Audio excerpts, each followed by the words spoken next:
ternyata masyarakat Papua butuh pengakuan, butuh sentuhan. Sentuhan, pendekatan, Pak. Saya kasih tahu Pak Jokowi. Jadi Tuhan siapkan Pak Prabowo jadi presiden ke-8. Bagaimana sebetulnya Pak Lenis sebagai tokoh Papua melihat relasi hubungan antara Jakarta dengan Papua? Rasanya pendekatan yang efektif ke masyarakat Papua adalah pendekatan budaya. Ya. Welcome to the Manuscript YouTube channel, and this is the URL of the Manuscript YouTube channel. Mulai awal sebelum Jokowi jadi presiden ada perjanjian saya dengan Pak Jokowi. Di situ saya sudah bikin satu pernyataan bahwa keamanan di Papua, wilayah itu tanggung jawab saya. Jokowi itu tidak pernah takut sama kelompok organisasi Papua Merdeka. Bapak Jokowi itu adalah Panglima Negara, tapi saya Lenis Kogoya ini Panglima Adat Papua. Demikian sekilas bincang-bincang Tuan Lenis Kogoya dengan Suwiryo, moderator podcast Radio El Sinta, yang disiarkan pada tanggal 1 Agustus tahun 2024 melalui channel YouTube Radio El Sinta. Lalu, siapa Lenis Kogoya, tokoh Papua yang disematkan pangkat tituler oleh TNI? Lenis Kogoya adalah pria kelahiran tanggal 4 Juli tahun 1977 di Pidewi, Papua. Ia menghabiskan masa sekolah dasar hingga sekolah menengah atas di Lanijaya, Papua. Setelahnya, Lenis melanjutkan pendidikan sarjana di STBI Semarang. Kemudian, pendidikannya dilanjutkan di Universitas 17 Agustus 1945 Semarang. Lenis melanjutkan pendidikan doktor di STT Priago, Jakarta. Lenis Kogoya juga menjabat sebagai Ketua Lembaga Masyarakat Adat Papua dan ia juga merupakan pendiri Perkumpulan Indonesia Bersatu 3 Pilar. Pada Pilpres 2024, Lenis pernah mengumumkan dirinya mendukung Prabowo Subianto. Dukungan itu disampaikan Lenis saat menemui Presiden Jokowi pada Maret tahun 2023. Saat momen itu juga, Lenis menyatakan kesiapan marga Kogoya dalam melobi pembebasan pilot Susi Air Philip Mark Mehartens yang disandera kelompok kriminal bersenjata KKB pimpinan Egyanus Kogoya di Papua pada tanggal 7 Februari tahun 2023. Philip hingga kini masih disandera. Sebagai informasi, selain Lenis Kogoya, tokoh lain yang pernah menerima pangkat serupa tituler adalah YouTuber Deddy Corbuzier pada 2022 lalu. Teman-teman, silahkan hantam tanggapan Anda secara barbar di kolom komentar dalam narasi yang sopan dan bermartabat. Salam hormat dari saya YouTuber Manuscript. Saya langsung sapa Dr. Lenis Kogoya, STH MHUM. Beliau adalah letkol tituler yang belum lama ini diberikan oleh Mabes TNI. Nah, beliau adalah staf khusus Menteri Pertahanan bidang kesejahteraan masyarakat dan pembangunan wilayah timur. Sebelum di Kementerian Pertahanan, beliau di Istana. Jadi orang dekatnya presiden ini. Saya langsung sapa. Halo, selamat pagi, selamat sore, selamat siang. Pak Lenis, apa kabar? Selamat pagi dan selamat siang. Hormat. Selamat ya Pak Lenis ya.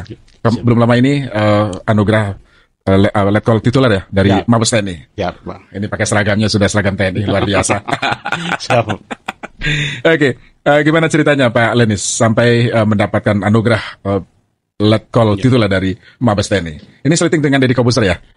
Hampir, ya sama ya. Karena pangkat juga sama. Benar, gimana Pak Lenis? Ya, hormat, izin. Saya menceritakan sejarah sedikit kita ke belakang ya. Ke belakang artinya cerita untuk kenapa sih bisa dapat jabatan tituler gitu ya. Betul. Memang awalnya saya mimpi duluan. Mimpi dulu? Iya, firasat dulu saya. Oh, oke. Jadi firasat itu saya... Pak izin agak lebih dekat. Ya. Nah, biar... Saya dapat firasat itu waktu itu bulan Maret tahun 2024 ini. Setelah saya mimpi, saya mikir itu ada apa ini? Karena mimpi itu hari Minggu. Hari Minggu. Begitu ada rencana Pak Presiden Pak Prabowo ke Papua, tanggal 6 Maret itu ke Papua, akhirnya saya duluan berangkat berisika sendiri. Sampai di Jayapura, nah terus ada acara peresmian di Jayapura, ada satu gedung, cuma saya tidak ikut, karena posisi saya di depan pintu. Dari situ habis kegiatan Pak Presiden dengan Pak Prabowo keluar. Nah begitu lihat saya Pak Presiden langsung panggil.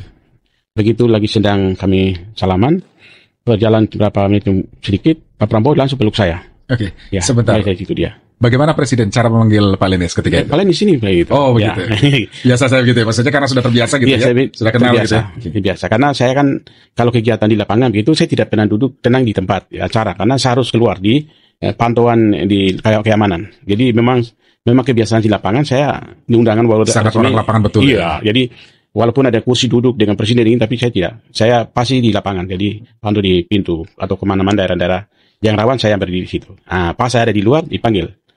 Setelah itu Pak Prabowo langsung diajak naik di Kerom. Kerom itu salah satu kabupaten provinsi Papua induk, ya di situ mau tanam jagung. Nah, sampai saya duluan ke atas, saya lagi sambut beliau, kementerian juga semua naik.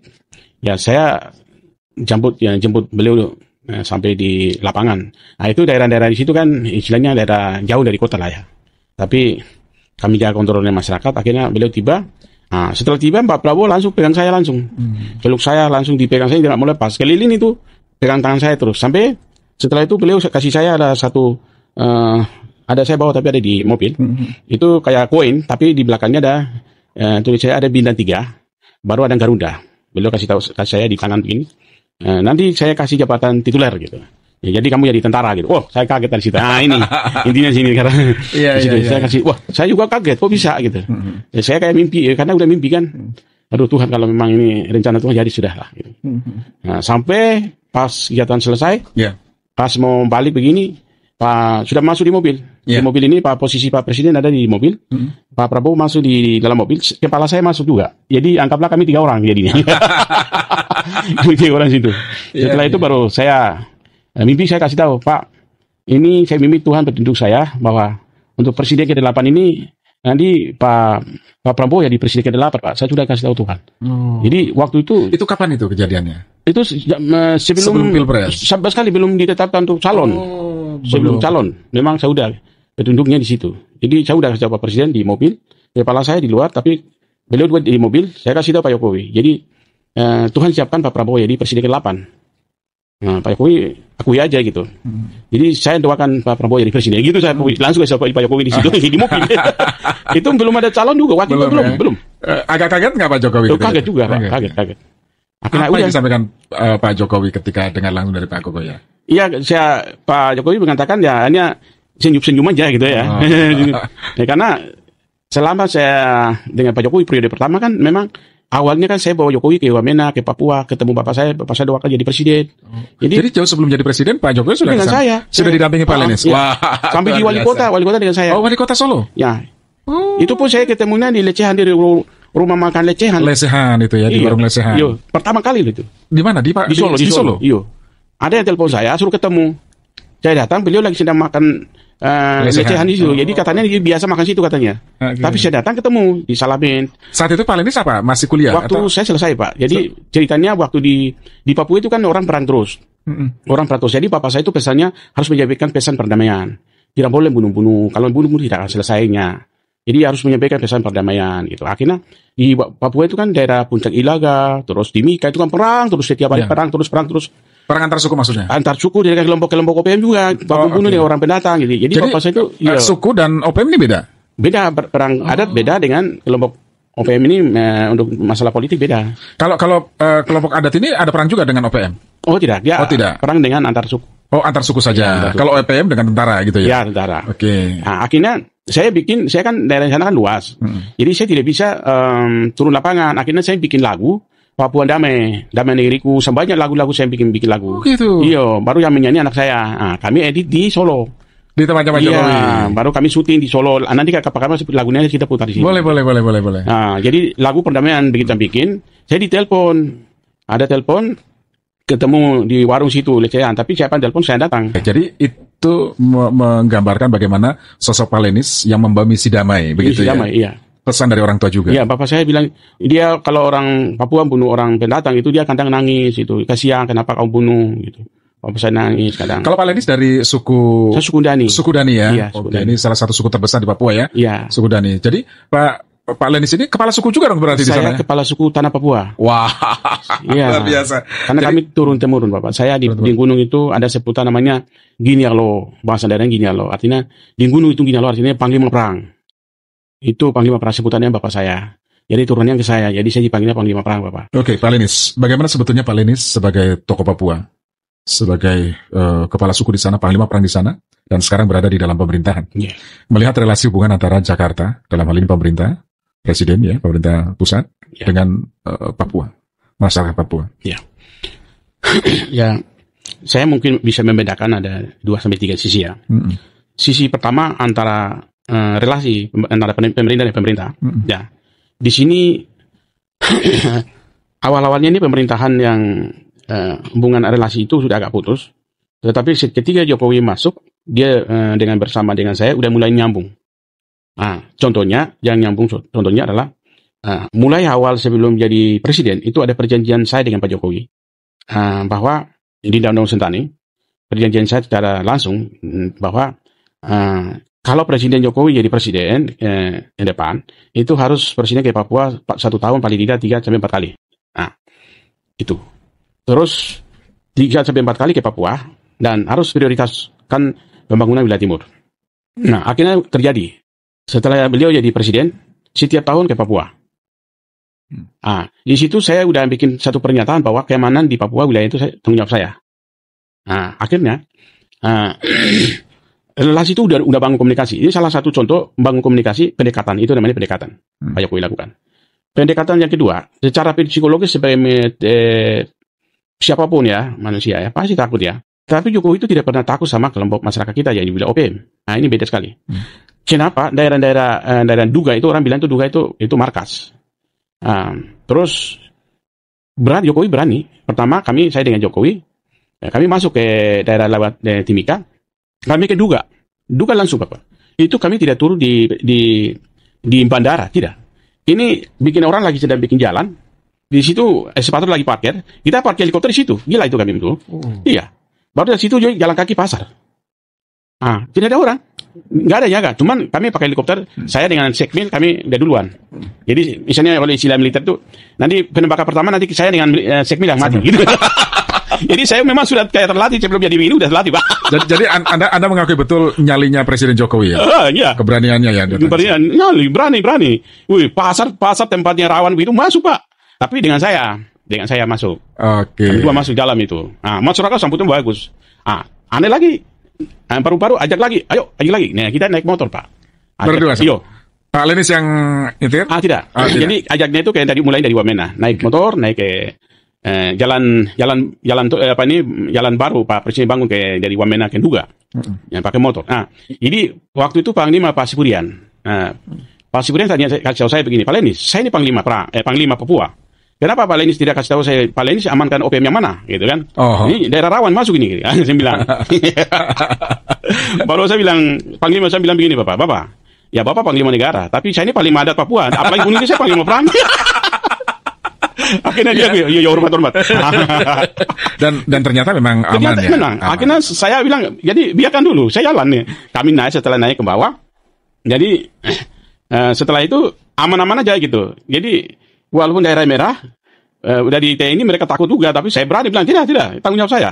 Mau apa kan di atas jatuh kek. Dan bilang, untuk OPM kak, tanggung jawab saya. Masuk, jalan Pak. Ya, sampai balik. Jadi, ini Jokowi terobosan-terobosan yang lakukan ini. Jadi, Jokowi tidak pernah takut, gitu lah. Iya. Ini 2 contoh aja, yang lain ada, tapi 2 contoh itu aja saya kasih tahu. Jadi kalau dilihat dari gayanya Pak Jokowi yang Pak Lenis saksikan secara langsung di sana, bagaimana komunikasi dengan warga setempat begitu ya, rasanya pendekatan yang efektif ke masyarakat Papua adalah pendekatan budaya. Ya, ini satu lagi yang contoh yang sederhana. Gimana? Pertama kali kampanye turun itu kan pertama kali Pak. Saya dengan Pak Jokowi satu mobil. Ini kampanye yang mana pertama kali? Pertama kali. 2014. Iya. Orang kan sekarang ini kan orang sudah tahu Presiden Jokowi, jadi orang mau kasih suara mau turun kampanye menyebutkan itu kan tidak sulit kan. Pertama kali itu memang susah. Bisa mau jadi presiden atau nggak tahu orangnya.